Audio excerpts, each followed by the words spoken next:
একেবারে কমপ্লিট করে আমি গেস্ট রুমে চলে এসেছি। আমি গেস্ট রুমটাও পরিপাটি করে গুছিয়ে নিচ্ছি, যেহেতু গেস্ট আসবে এই রুমেই বসবে, এই রুমে শুয়ে থাকবে। আর এখানে দেখতে পাচ্ছেন রং বেরঙের পাঞ্জাবি। তো এখানে হচ্ছে আমার বুড়ো আমার শাড়ির সাথে ম্যাচিং করে পাঞ্জাবি কিনতে কিনতে অনেক পাঞ্জাবি হয়ে গেছে, আলমারিতেও অনেক পাঞ্জাবি আছে, তো বিভিন্ন কালারের পাঞ্জাবি। তো আমি এইখানটায় পাঞ্জাবিগুলো সেট করছিলাম, আর এই তো আমি বিছানা পাটিটাও একটু গুছিয়ে নিচ্ছিলাম।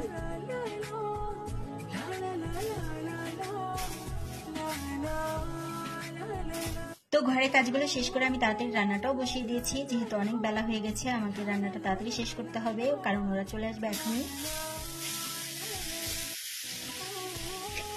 তো আমি আজকে রান্না করছি হচ্ছে কচুর মুখি দিয়ে রুই মাছের একটু মাখা মাখা ঝোল। তো এই যে আমি মাছগুলো সব ভেজে নিচ্ছি, তারপর এটা আমি তরকারিতে দিয়ে রান্না করব। তো এখানে হচ্ছে আমি গরুর মাংসটা একটু হাতে মাখিয়ে কিছুক্ষণ ম্যারিনেট করে রেখে দিয়ে সেটাও একটু আমি অল্প কিছু আলু দিয়ে একটু এটাও মাখা মাখা ঝোল করব। যেহেতু আমার খালাতো বোনেরা ঝোল তরকারিটা খুবই পছন্দ করে, তাই ওদের কথাটা মাথায় রেখে আমি এদিন একটু ঝোল তরকারিগুলো রান্না করার চেষ্টা করেছিলাম। তো এই তো আমি মাংসটা ম্যারিনেট করে রেখে দিয়েছি, আর এখানে আমি তরকারিটাও বসিয়ে দিচ্ছি, যেটা আমি হচ্ছে মাছের সাথে রান্না করব কচুর মুখি দিয়ে। তো এই তরকারিটা আমি আমার মায়ের জন্য রান্না করেছিলাম। তো 3টা আইটেম 3 জনের জন্য করেছিলাম, সেই সাথে হচ্ছে মুরগির মাংস ভুনা করেছিলাম, যেটা আমার ছোট বোন পছন্দ করে ভুনা মাংসটা। তো 3টা আইটেম করার পরে আমি একদম ক্লান্ত হয়ে গিয়েছি। আর যেহেতু আমি পোলাওটা একেবারেই রান্না করতে পারি না, তো পোলাওটা আগে রাতে অল্প কিছু করে রান্না করে রেখেছিল, আর ওদের একটু চাহিদা ছিল ওরা সাদা ভাত খাবে, তো পোলাও বেশি রান্না না করলেও চলবে। তো পোলাও 2 জনের মতো ছিল, তো এই জন্য আমি পোলাওটা রান্না করিনি। তো সাদা ভাতের সাথে হচ্ছে এই তরকারিগুলো আমি রান্না করেছিলাম। আর এই যে এতক্ষণ যে রান্নাগুলো করেছি, এই রান্নাগুলো করার জন্য কিন্তু আমি একদম টাটকা টাটকা সব মশলাপাতিগুলো সবকিছুই টাটকা টাটকা নিয়েছি, যাতে আমার রান্নাটা মজা হয়।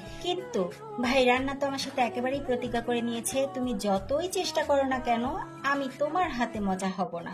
আমার ছোট বোনরা এত সুন্দর সুন্দর এত মজাদার রান্না করে, কিন্তু আমি এত চেষ্টা করি কেন জানি আমার রান্নাটা একেবারেই মজা হয় না। তো সেদিনও এত কষ্ট করে রান্নাবাড়ি করলাম, কিন্তু খাবারটা খেতে গিয়ে আমার নিজের কাছে ভালো লাগেনি, কেন জানি মজাই হয় না। এই যে আমি দিতে ভুলে যাই না কি কম হয় আমি নিজেও জানি না। তো এই যে আমি এখানে মুরগির মাংসটাও ভুনা করে নিচ্ছিলাম। তো এরই মাঝে আমার টুনি পাখিগুলো সব চলে এসেছে।